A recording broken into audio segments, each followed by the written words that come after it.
Welcome to Let Me Know. I'm your host, Dan Reith, and we continue with our series on interviews for the candidates for the federal 2021 election, which is coming up on September 20th. Today, we're going to be visiting with the Green Party candidate, Amanda Stark. Before we start, just a few housekeeping items. All candidates for the riding of Elgin-Middlesex-London who are registered with Elections Canada have been invited to participate in these interviews. All interviews will be approximately 30 minutes in length to allow for station break, and all candidates will be asked generally the same questions about themselves, their party leader, and their party platform. Our purpose is not to necessarily offer an opportunity for the candidates to simply share talking points, but to actually introduce you to themselves and for you to get to know who the right choice is for you to vote for on September 20th. With that, Amanda, welcome, and let's get started. Thank you. Now, you're not necessarily new to running for public office, are you? I am actually. This is my first time ever running for anything. Is it? Yeah. Oh, congratulations. Thank you. I applaud you. Anyone who's willing to throw their hat in the ring and do something like this deserves cheers, no matter what the outcome. Thank you. Because it is a big step.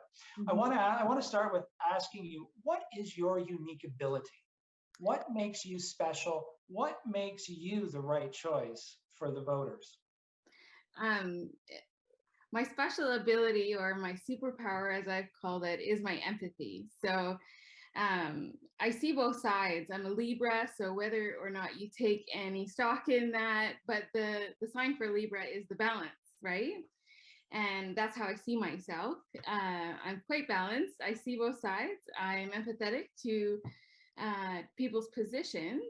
And then as a part of that, in my life, I have found great success in connecting people, being a community connector, I call myself. So supporting friends from all walks of life, all color affiliations and politically, and just being able to meet people where they're at to support them in whatever they need. And that's what I want to be to Elgin-Middlesex. So if someone were to ask you, what is the important difference between yourself and the sitting MP? Why should I choose you over the sitting MP? Beyond your balancing the scales, what would you say? Yeah, I've got 10 points here. I'll try and go through them quickly if that's okay. Time is yours. Okay. Well, I have decades of personal experience in advocacy. So whether it's on behalf of others or myself personally with my hidden disability, I ran my own business for 5 years as owner-operator of The Friendly Visitor, closed in 2019, where I was advocating for seniors and those in need in the medical system, as well as within their families, just helping to accommodate whatever they needed. Third, I liken myself in that position. Actually, it was a client that brought it up, that I'm like a bulldog because of my tenacity and determination. I'm enthusiastic, eager, a diligent worker. I give every endeavor 110%, and I don't back down from a challenge. So I know Karen, and I know she's very similar, so I'm sure we share these things. A lot of these points she has as well, but I'm just advocating for myself here. Number 4, I listen as much as I talk, and I do talk a lot, which I think means also that I listen a lot, and I care deeply for what people are saying. 5, I believe equality and fair treatment of all constituents is an inherent human right. I am accountable, and I acknowledge my mistakes. As a local Elgin-Middlesex-Londoner almost my entire life, I have a long-standing personal tie to the community, which again, I know Karen does as well, but some of these are gonna cross over. I have lived experience with a high-functioning hidden disability and the struggle that comes with that. I was once a victim of falling through the cracks in a broken system that I now want to right those wrongs. Number 9, I and my party recognize the need for truly democratic representation and an inclusive, accessible system. And number 10, I represent the only party with a plan bold enough and ambitious enough to address the immediate and extreme measures needed to mitigate the current climate crisis. Our current government has spoken about imposing required vaccinations for all federal workers. If you were to be elected, are you double vaxxed? Yes. Do you support that all sitting MPs should be double vaxxed? Yes. If we were to meet 5 years from today, what would have to have happened in your life over the next 5 years for you to consider yourself happy and successful? Um, Happiness and success in my eyes is not necessarily affiliated with monetary value or status in a position. I like to think that I would be content no matter what job I had, because it's an internally motivated thing. For me to be successful, I would want to know that I have had an impact on my community somehow. So whether I get this job or another one, it'll be in an environment where I am able to make a difference in my community. Let's talk about your leader, Anna May Mhm. Paul. Mhm. Very interesting story. I read her background. By all accounts, she would be someone who a progressive party would certainly rally around. Yet she unfortunately was not successful in her by-election attempts. She's been suffering intense party infighting. Some would argue, and some would argue that if you can't lead your party, how can you lead a nation? Mhm. Um, do you feel she's fit to lead the party? And do you feel she's fit to lead the country? Should the Greens form government? I have a noted response here that I'm going to go through, because I do think it's twofold. The question around Anime, and like I was in a Zoom call with her personally, just for a few minutes, got to hear her speak. But of course, I haven't had access to her personally, or unfortunately, I haven't followed every last detail of her politics.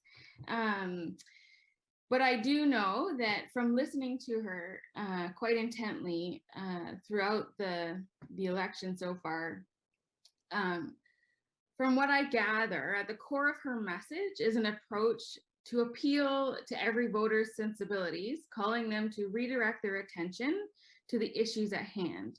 So our country is both literally and figuratively on fire, and we don't have a lot of time for squabbling, but I understand how we have what we have right now. We are a very democratically structured party, and we have a representation of lots of different nuanced voices within our group. And from the ranked ballot voting that we did, she is the leader that came out on top. And so we have to sort of follow that democratic process and say, okay, so here we are. And now I see her really trying to focus on the issue at hand. Yes, there's a lot of turmoil, and it's really unfortunate. And especially right now with the election called right away, in the midst of our party stuff. And I like to try and think the best of people. And so that's where I'm at. We are going to do the best we can right now in our circumstances. And so secondly, in terms of the party itself and its fracturing, I see this as I mentioned, an excellent demonstration in democracy.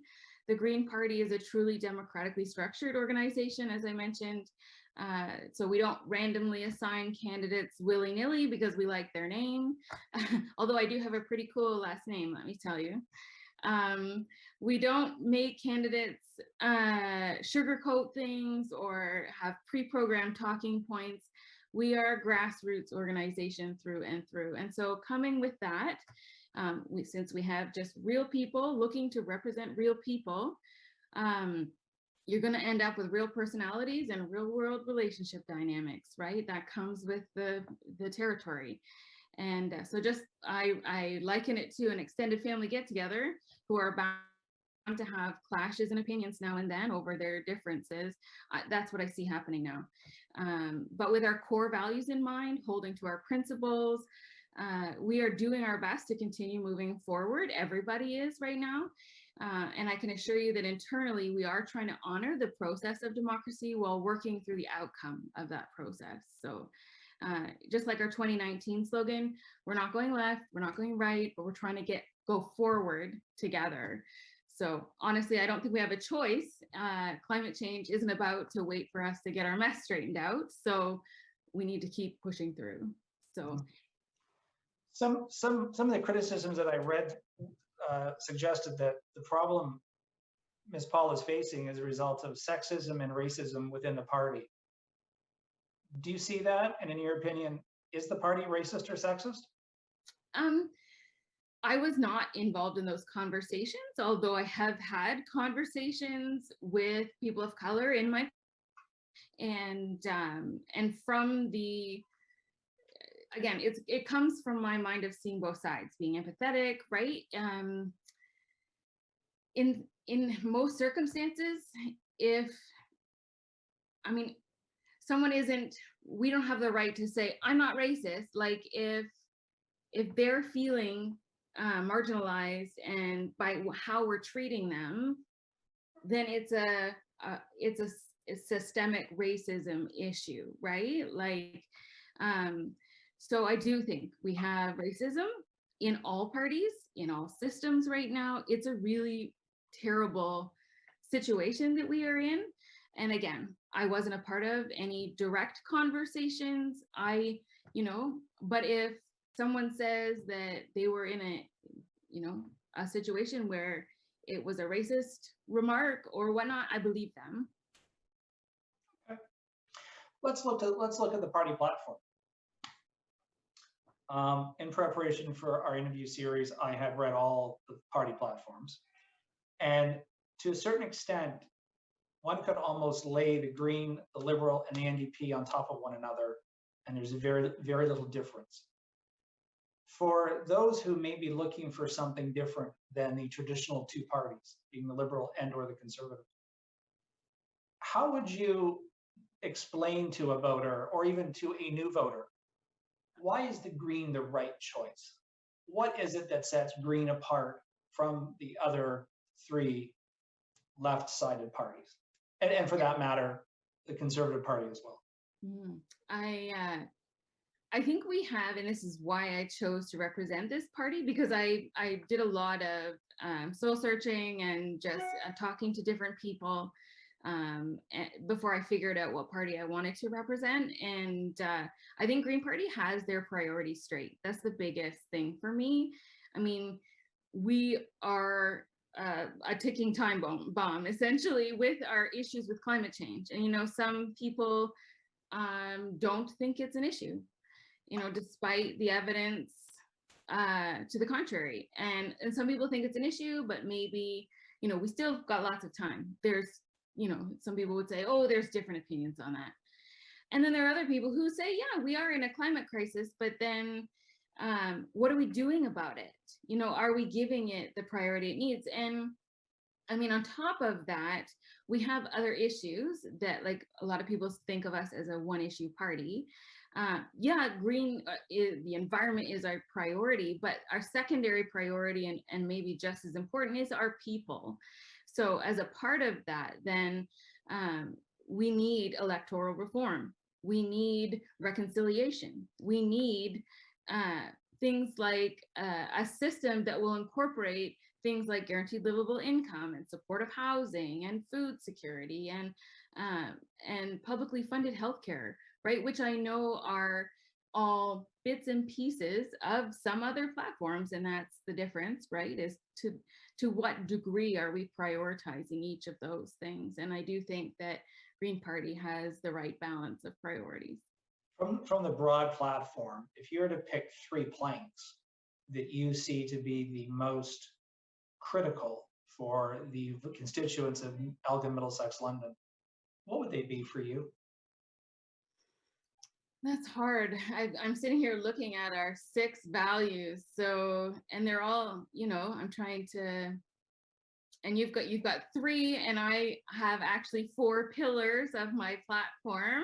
We've got time to talk about 4 if you like. We've got time. Okay. But I was just going to say, my 4 pillars, I tried to choose things that were encompassing of the Green platform, right? So if I set aside, we need accessibility. So whether that means like clean water for our... I'm getting a signal we have to go to a break. So Yeah. can you just quickly give me your four, and then we'll come back and talk about them. Okay, I'll give you my 4 points: advocacy, accessibility, accountability, and action. And then I'll tell you how everything fits in. Perfect. We are visiting with Amanda Stark, the Green candidate for the Elgin-Middlesex-London federal election. Stay tuned. We'll be right back.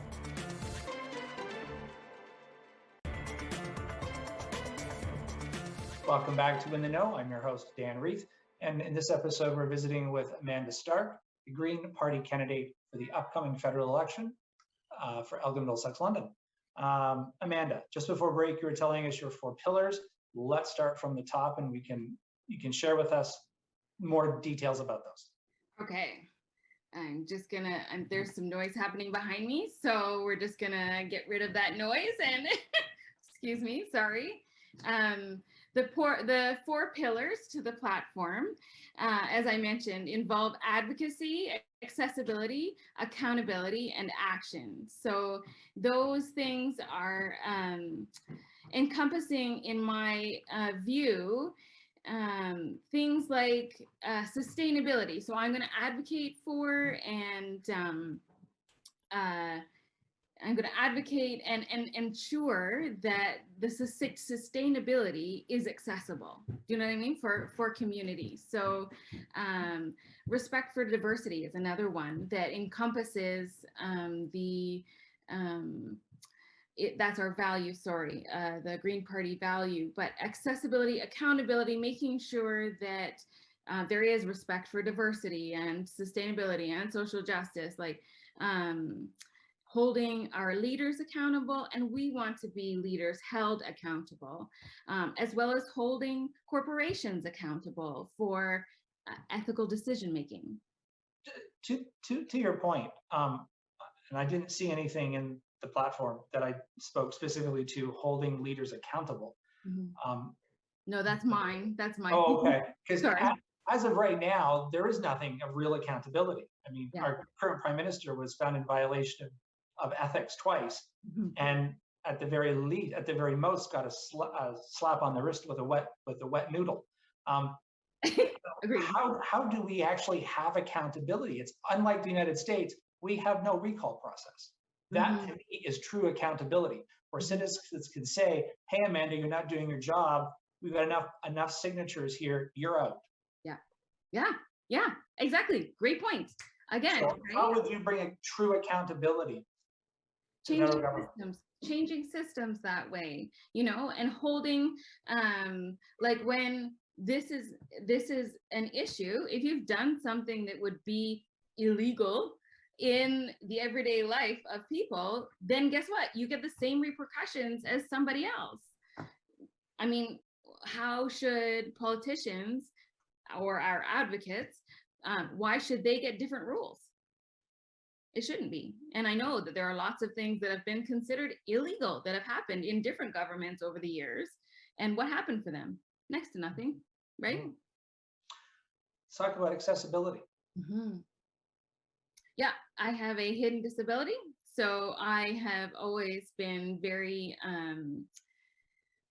keen on or aware of when things are not accessible, even in terms of our attitudes about things and about politics, about systemic things in the municipal government, in whatever level of government you're in. There's always something. I just finished school, and they have a disability services group that was great. And yet when I got into class, there were different expectations, right? Because it's nobody's fault per se, but we are built on a system that just isn't accessible.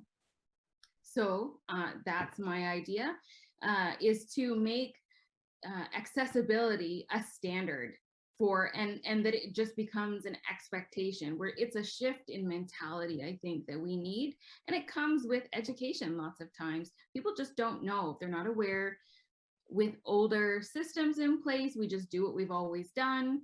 And some people just don't realize that's not a good way to do things, right? For some people, it makes a difference between them being able to get out to vote and not, right? Or any other number of issues. So I just want to strive to make life more accessible for all constituents. Accountability? accountability. I'm going to read here, reflecting my values of honesty, integrity, and transparency. I hold both myself and others accountable to a genuine interaction for a more productive and worthwhile engagement. So, as I mentioned earlier, I want to be held accountable. I want to be told if I'm doing things that aren't working for other people, and I want to be the one to hold other governments at levels of government accountable. Because, I mean, the federal government gives out money to other levels of government, and then what are they doing with it? Right?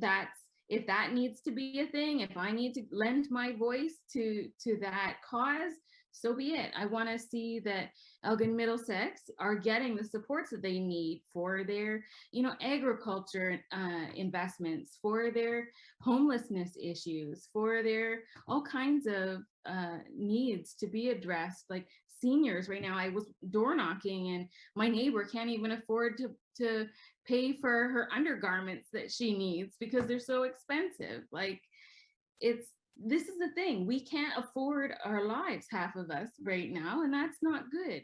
So we need to change some systems in order to make it more action. So I'm all for talking. I'm sure you've guessed I talk a lot, but hearing from others is a part of that. But at the end of the day, action speaks louder than words, right? And I am not just a woman of words. I do make decisive actions. I'm going to look at both sides, and I'm probably going to try and make the decision that's the most inclusive for everyone. And sometimes that's going to mean someone doesn't get all of their way, but in politics, in leadership, in any kind of position in a household, not everybody is going to agree on something, right? But we need to find a space and a place where we can all live with the situation. Sure, it's not the ideal, but I think we're so focused on having our own way in politics, having our own stance, that we forget we're all sitting in the corner with our arms crossed, like, well, this is what I want and this is what I need. Wait a second, why don't we focus more on, okay, well, we have to move forward at some point. We can't just sit here staring at one another. Why aren't we focused more on having those conversations? Okay, so what are you willing to give up, right? What is the necessary thing and what are you willing to give up? Because if we need to move forward for the collective, which we do, then something needs to be done. A curious question for you. Your comment a few moments ago about your neighbor and the cost of living for seniors. Prime Minister Trudeau has pledged $1 billion to help provinces create a vaccine passport. Would that money be better spent given to seniors? I'm not sure. I haven't followed. I mean, I've been so focused on my own stuff. I haven't followed how he's divvied out that money. I mean, what money did he have set aside for seniors? I'm not sure. And the vaccine passport, like, it's the same kind of thing. It's a really divisive issue right now. And I'm fully vaccinated. My family are all fully vaccinated, but I understand I have lots of friends who are not able to get vaccinated, right? So then what happens for them? And then there are people who are talking about their rights. And of course, I'm pro-choice. If you're going to choose something, then that's great. But then we have consequences, right? Or the fallout from that choice. And if that meant that you're choosing to not be vaccinated, you can't access certain things, I mean, I'm kind of of the mind that that's a choice, right? It is a choice for him to prioritize one thing over the other. And again, I think Green Party has the best organization of priorities, right? So if I were in his shoes, Trudeau, I don't know what I would do. And I don't know what he has done. I can't speak to how the cost of the vaccine stuff compares to the cost of the senior stuff. But I do think that they are kind of interrelated and should have a similar priority. I mean, we have prioritized healthcare in general, right? So that would include vaccines as discussed. But as well, we would want, in some things, I'm wondering, why is it either or? Can we not have both? And I'm not sure. I'm just putting it out there, right? I unfortunately have to cut you there. We're down to Yeah. our last minute and a half. Okay. I want to give that to you so you can tell the viewers your chance to sell yourself. Why is Amanda Stark the right choice to vote for on September 20th? Well, I think I already went through my 10 points, right, with my advocacy experience and my opinion of being held accountable, representing a party that has bold enough, ambitious enough policies. But at the end of the day, my selling point is that I care, and not that other people don't care, but that I do have ties to the community, and I do strongly believe that the Green Party has the best organization of their priorities, and for that reason, I think I'm the obvious choice. Oh, great. Thank you very much, Amanda, for joining us today. And on behalf of Reuters and myself, we wish you all the best in your campaign. And hopefully it goes as you hope. For those of you who'd like to learn more about the Green Party, you can visit their website at greenparty.ca. And to learn more about their candidate, Amanda Stark, go to amandastark.ca. Thank you for joining us. And don't forget, find out about the elections. If you need to know more, Elections Canada is the place to check. And other than that, the election day is September 20th. Thank you all for watching. Now you are in the know. Take care.